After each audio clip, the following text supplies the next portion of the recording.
We're diving into an important update on FEMA's Draft Environmental Impact Statement, or DEIS, and what it means for Clatsop County. This episode features a video presentation by Community Development Director Gail Henrikson, who recently briefed the county commissioners.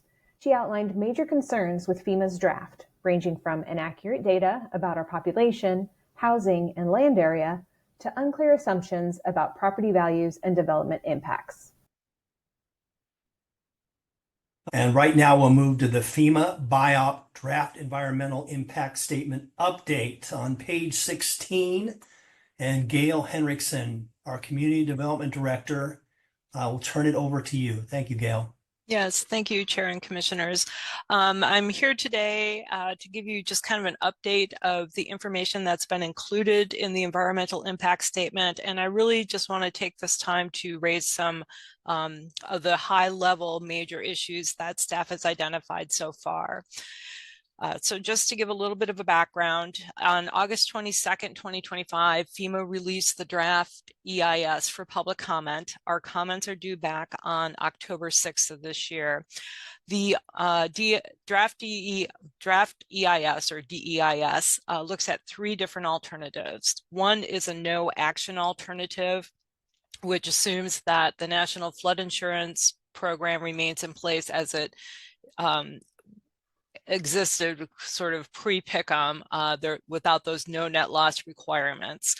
There's a second alternative that includes the no net loss, but exempts certain projects if they've obtained an Alternative Endangered Species Act or ESA compliance approval. And those are usually projects that have some sort of federal nexus, either because they're receiving funding for the federal government or they're going through a federal permit process. And so in alternative two, those projects would not be required to have any additional net loss mitigation. Alternative three would remove that exemption for projects that have already gone through a separate ESA compliance review. And so one of the major concerns that we would have potentially is how this could affect projects within the county, including some of our potential parks projects, say new ramps or things at the Westport Park, new roads, for example, our Westport Bypass Road, some of the fisheries activities could be potentially impacted, and then possibly state projects, with ODOT and other state agencies that may be doing public works types improvements. So just quickly, you can see on this map how much of the state is affected. In Clatsop County, the areas that are in blue are the areas that would be included and required to provide no net loss mitigation if the implementation plan goes through. And we have to keep in mind also that FEMA has also released preliminary risk maps or draft risk maps that will potentially enlarge that special flood hazard area. So some of the major issues that we're seeing is one of the most outstanding things has to do specifically with the information that's been provided for Clatsop County. The information that we have in Appendix F, which is the community level data and looks at the impacts of Clatsop County, is that it's inaccurate, it's incomplete, or it's contradicting, and not by small amounts. For example, the FEMA has estimated our population as being over 12,000 more than we actually have. They had used the 2022 American Community Survey data, so we have compared it to that, and their number is grossly overstating our population. But they have solved our housing issue problem because we now have 58,000 more housing units than we thought, and that the American Census thought. So I suppose we can be thankful to FEMA for solving that. They've also estimated the county's size by over 690,000 acres. And with regard to the state's gross domestic product, they've underestimated it by approximately $25 billion when you compare it to the Oregon Employment Department info that we've used and included in our economic opportunities analysis. And then there's some other inaccuracies and incomplete and incorrect information. But what is really the result of that is by having such grossly incorrect data is that the impacts to the county and potentially other jurisdictions, we haven't reviewed everybody's data, it skews the potential impacts, because if you're underestimating the impacts because you've overestimated the number of housing units, but now you've compared it to, it decreases your percentage. So if I say I've got 100,000 units and I've only got 50,000 units, my impacts are lessened by 50% by overestimating the number of housing units I have. In some cases, the potential impacts aren't even estimated at all because it's stated in the DEIS that they can't find the data on the source that they use, but I did check this morning and that data is there. So I think for planning staff, that's probably by far one of our top concerns, is that it's just so wildly inaccurate. So GIS staff is actually going through our data in that table and putting together correct numbers. We didn't have it completed in time for your presentation this morning, but there are some very significant inaccuracies there. So that's our first really major concern. There is a concern that a lot of what's put forth in the DEIS has been premised on some assumptions that in our minds are not fully explained or perhaps as well documented as they could be. And there's a couple of examples there, you know, in the assessment of significant impacts and beneficial impacts, there's an underlying assumption that there's going to be an increase in property values for owners who own land within the special flood hazard area.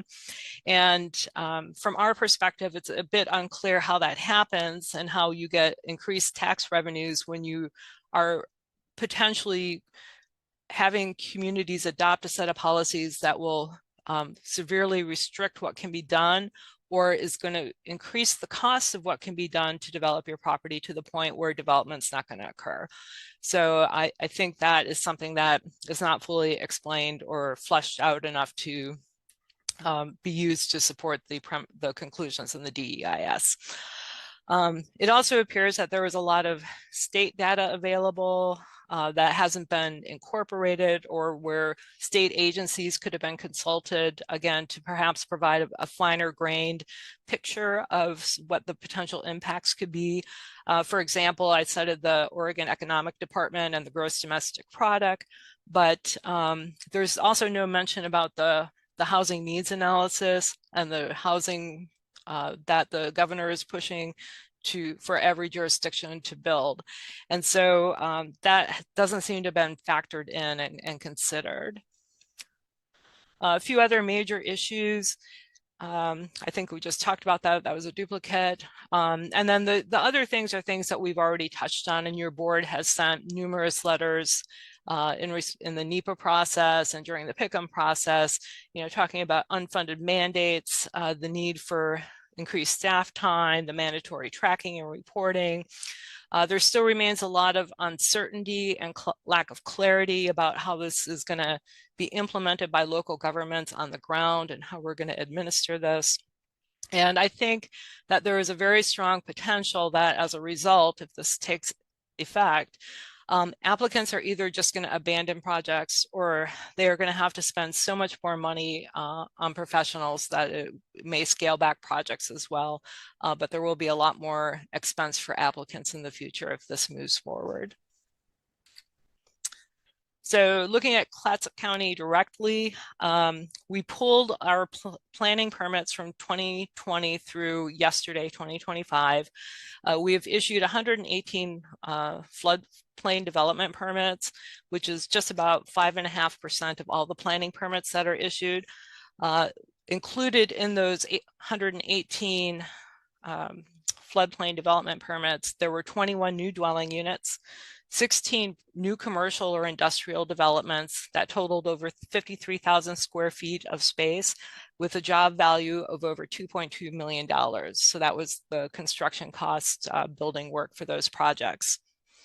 So, you know, in the overall scheme of the entire state, maybe it's not that much, but in the overall scheme of Clatsop County, that's a very significant, I think, amount of money. And all of those 16 new commercial industrial developments were in the Miles Crossing Jeffers Garden area. So a huge impact for that particular rural community. Just a couple of examples to really show how this could affect development on the ground. This is a mini warehouse facility that was proposed out in Miles Crossing. They're in the permitting process right now. Had these requirements been in place at the time they submitted for their permits, they would have been required to provide over 152,000 cubic feet of compensatory storage. They would have had to provide a new impervious area of 360 square feet. When you talk about compensatory storage, it's basically a way, it's an equal offset, or in this case, 1.5 to 1 offset. So this proposal had almost 34,000 square feet of buildings proposed. In return, they would have had to remove over 152 cubic feet of area to create compensatory storage. And it's more than just digging a hole in the ground and removing that much dirt. You have to put the dirt somewhere else. You have to make sure that your compensatory storage allows fish to get into it during a flood event and then be able to get out of it after the flood event is over. So there's going to be some engineering design that may have to go into that. So there's a lot of additional costs that could occur as a result of these requirements. This is an example at the Cannon Beach Junction. This is Divine Grounds. They just put up a new coffee kiosk. They went from 157 square foot building to 420 square foot building. If they had done this under the rules that are proposed, they would have been required to have almost 640 cubic feet of compensatory storage because they're in the floodway.